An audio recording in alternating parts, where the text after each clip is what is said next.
အထက်ပိုင်းကအင်ဒိုစကိုပီဆိုတာဘာလဲ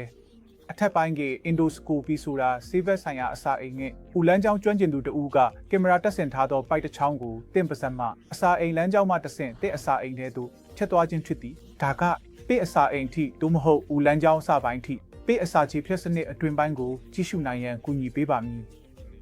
ဒါကိုအချိန်နဲ့တပြေးညီကြည့်ရှုနိုင်ပါတယ်အင်ဒိုစကိုပီကအကူအညီပေးနိုင်တာကတင်းငယ်တဲ့အနာများတွေးရခြင်းမျိုးစုံအစာအိမ်ထဲရှိပေါင်းလိမ့်များသို့မဟုတ်ကြီးထွားမှုများကိုရှာဖွေနိုင်ပါတယ်အခုတော့အင်ဒိုစကိုပီကအစာအိမ်လမ်းကြောင်းရောင်ရမ်းခြင်းသို့မဟုတ်အစာအိမ်ရောင်ရမ်းခြင်းကဲ့သို့သောအခြေအနေများကိုရှာဖွေရန်လည်းကူညီနိုင်ပါတယ်အင်ဒိုစကိုပီကရိုးရှင်းတဲ့စမ်းသပ်မှုတစ်ခုဖြစ်ပြီးကျွမ်းကျင်သူလက်ထဲမှာတစ်ခုလုံးကိုပြီးမြောက်ရန်10မိနစ်လောက်ပဲကြားပါမယ်ဒါကိုလုပ်ဖို့အစာမစားဘဲ2နာရီခန့်သို့မဟုတ်နည်းနည်းပိုပြီးအစာရှောင်ရပါမယ်ဒီစမ်းသပ်မှုကိုအကောင်းဆုံးရရှိဖို့အစာအိမ်ကိုအလွတ်ထားရမယ်ဆိုတာပဲလိုအပ်ချက်ဖြစ်ပါတယ်